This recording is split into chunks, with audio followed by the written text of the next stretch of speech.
நல்ல ஃப்ளேவர்ஃபுல்லாக ஒரு சிக்கன் பிரியாணி இன்றைக்கி செய்து பார்க்கலாம்.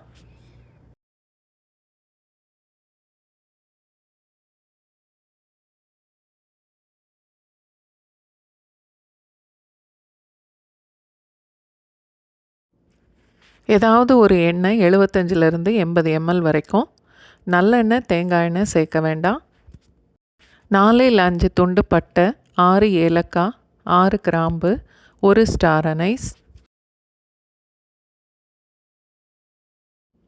200 கிராம் வெங்காயம் பொடிசாக வெட்டினது 2 கப் அளவுக்கு, சின்னதாக 2 தக்காளி, 4லேருந்து 6 வரைக்கும் பச்சை மிளகாய்,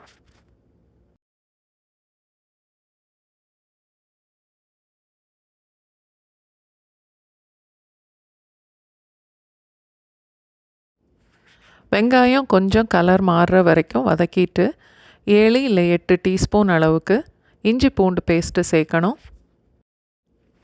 அடுப்பு மீடியம் ஃப்ளேம்லேயே இருக்கட்டும். இஞ்சி பூண்டு சேர்த்ததுக்கப்புறம் 2 நிமிஷம் வதக்கிட்டு தக்காளியை இப்போது சேர்த்துடலாம்.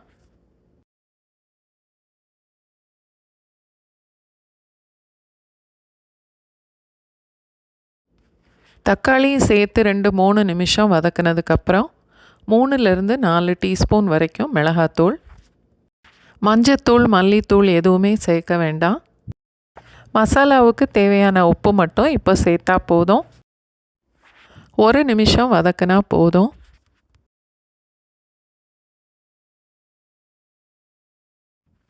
பொடிசாக வெட்டின புதினா 1 கப் அளவுக்கு, மல்லி இலை 3/4 கப் அளவுக்கு 2 நிமிஷம் வரைக்கும் வதக்கணும்.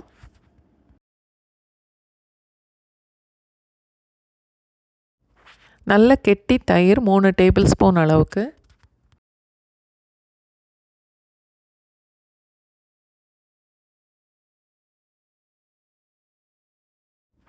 எல்லாம் சேர்த்து 2 நிமிஷம் வரைக்கும் வதக்கிட்டு எலும்பு இல்லாத சிக்கன் 600 கிராம், 300 கிராம் அரிசிக்கு 600 கிராம்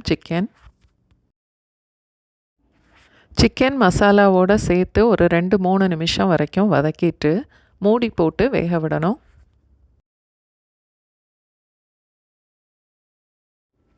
வேகும்போது நடுவில் 1-2 தடவை கிளறி விட்டுக்கணும். தண்ணி எதுவும் இப்போ சேர்க்க வேண்டாம். சிக்கன் நல்லா வெந்ததுக்கப்புறம் 240 ml அளவுள்ள கப்பில் 3 கப் அளவுக்கு தண்ணி சேர்க்குறேன். இதே கப்பில் 1/2 கப் அளவுக்கு அரிசி எடுத்திருக்கேன். சிக்கனில் கொஞ்சம் மசாலா இருக்கிறதுனால 2 பங்கு அளவுக்கு தண்ணி சேர்த்தா போதும்.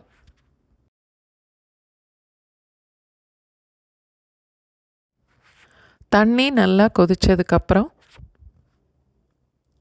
தேவையான அளவுக்கு உப்பும் சேர்த்துட்டு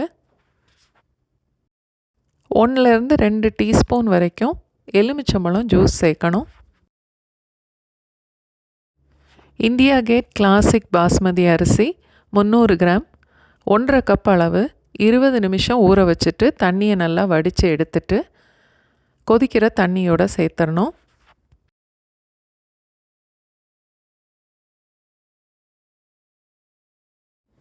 நல்லா கலந்துட்டு மூடி போட்டு வச்சிடலாம். அரிசி வேகட்டும். தேவைன்னா நடுவில் ஒரு தடவை கிளறி விட்டால் போதும். அரிசி உடஞ்சிடக்கூடாது. இப்போது அரிசி பாதிக்கு மேலே வெந்திருக்கும்.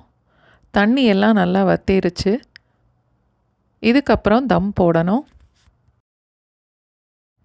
நல்ல அகலமான ஒரு பாத்திரத்தில் கொதிக்கிற தண்ணியை கொஞ்சம் ஊற்றிட்டு அடுப்பை லோ ஃப்ளேமில் வச்சுட்டு தண்ணியை கொதிக்க விடணும். அந்த தண்ணிக்குள்ளே பிரியாணி பாத்திரத்தை வச்சிடணும். பிரியாணி மேலே கொஞ்சம் பொடிசாக வெட்டின புதினா இலை சேர்த்துட்டு நல்லா டைட்டாக மூடி போட்டு 10லேருந்து 15 நிமிஷம் வரைக்கும் அந்த கொதிக்கிற தண்ணியிலே வச்சா போதும். 15 நிமிஷத்துக்கு அப்புறம் மூடியை திறந்துட்டு நல்லா அடியோட கிளறி விடணும். அரிசி உடஞ்சிடக்கூடாது. இப்போது சிக்கன் பிரியாணி ரெடி ஆயிருச்சு. நல்ல சூடான பிரியாணியோட கொஞ்சம் ரைத்தா சேர்த்து சாப்பிட்டு பாருங்கள்.